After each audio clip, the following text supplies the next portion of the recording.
Hello, Leonardo. Darko is here. All right, so this is my response to your email you sent me yesterday. Um, I somehow feel kind of better talking and recording myself than typing, so this is my way. Um, okay, so you said that there is a kind of confusion regarding your submission of the last week and the poor grade. Well, I don't know exactly what confusion you are talking about, except that I wasn't, of course, aware of the problem that you have with the sound. Now, um, about the poor grade, well, don't worry about grade. Just focus on work. So, I was explaining the the the I'm missing my word now, but it's blocking. There you go. The blocking, right? The first week is a blocking. So even in a blocking stage, we are trying to get our poses correct. Now we are not making every pose that we will need because it is just kind of trying to um, illustrate the story that we're gonna be developing, right? Uh, just put yourself in a situation that, let's say, you are already animator in some studio, right? And you get a scene. So you are working for a few days on that scene. They want you to show, right? Maybe in 2 days or so, 3 days, to see how your scene is going, how it's progressing. So they're not interested, in just first part to be completely finished and then nothing else is done. So that's the process, right? You block out the whole scene in order for them to be able to see where you are going, and if those poses are telling the story the way how they would like to be. And so it's not like you are making every pose that will be needed for animation to work perfectly, but you're making those poses just in order, to tell the story. But poses are supposed to be nice, and you cannot just move here and there just because of the movement. Because if I'm not able to read your animation from just even without sound, it's that means something is missing. The communication is not working. So even when even if I'm working, or whoever is looking at the scene, it should be kind of clear what is going on, more or less, of course. So that would be kind of answer for the part of the your posing, but not really complete posing, but leaving the poses just halfway there. Um, I guess that would go for the those hands that are not really uh, been worked on, uh, because they are really kind of leftovers from the T pose. And also, I would put there isolated animation where very often students are moving just parts of the body. That should be something that the habit that you should try to get rid of, right? Because even in a blocking, the most uh, the most elemental blocking, you should always use, most of the controls, or the controls that you really need to make the point, to make the pose, but not really trying to, just kind of economical, go to kind of economical way where it looks to somebody who is looking at it, it looks like is it because you didn't have time and you didn't do it? Is it because you didn't know how to do it? Or is it just being laziness and kind of trying to cut corners? I don't know which part of it would be when I'm looking at students' work.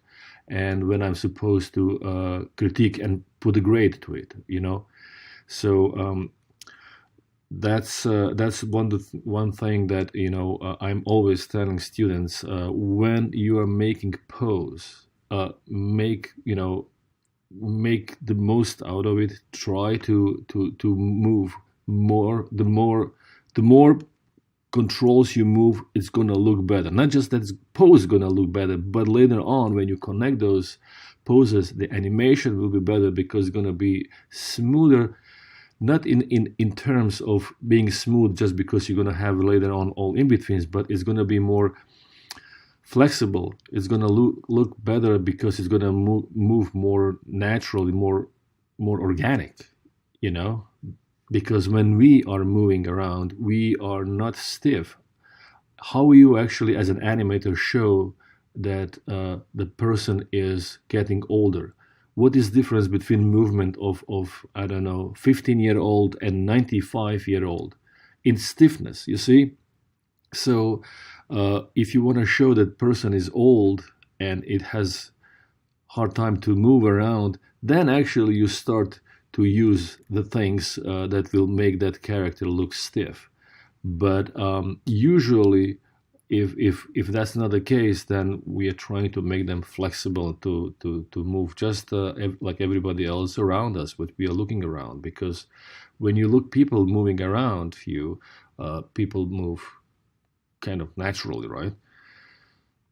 But then when you make animation without using major the movers, then it doesn't reflect the movements of the people around us, so it suddenly becomes kind of odd looking, right? Okay, so I'm not gonna you know go too much over that. I'm just trying to say that, okay, for one thing, poor grade, like I said, don't obsess with it. It just make your next submission to look the best what you can, and that's gonna be great. Even another thing is about communication. That's one thing that I guess it's always in a way problem, bigger problem than with the students on campus, is that communication. What makes, of course, make it reasonable reason, because we are not next to each other. There is a distance, and we are communicating through some technical devices, but we should still stay kind of connected in a way that if you as a student have a problem, or if you have a question, you should ask that. For example, if you are submitting your work, but you would like to point on something that, like, you can send me email and you can say, like, okay, here is my submission for this week. I was focusing more on this and that, and I'm planning to do this. Maybe this last part is not refined as much as I was planning to. I didn't have time, or maybe I don't know how to. Would you give me some kind of suggestions how to do this and that? That would be great. So otherwise, I'm just kind of guessing what your desires are, what your Achilles heel is, where is your weaknesses. I have to kind of think and predict that stuff. So it would be nice to come across and actually communicate. That would definitely help. And pretty much just like this email, right? That would be completely fine. Yes. So I really don't know how to actually solve your problem with the sound, because I don't remember having the problem of this kind when I was animating. But as I'm going back on campus by the end of the week, I'll try to ask around. So we'll see if we can solve that. But at the same time, now that I know of your issue, I'm not gonna put too much emphasis on it. So basically, I'm gonna be looking for animation, And I just hope that you, like you said, when you actually animating that, um, you can you have that sound to sync with the images. But later on, when you're play blasting, that is not working, right? I was looking at your what you sent me. So I, I mean I understand. So I'm gonna be focusing, like I said, more on animation.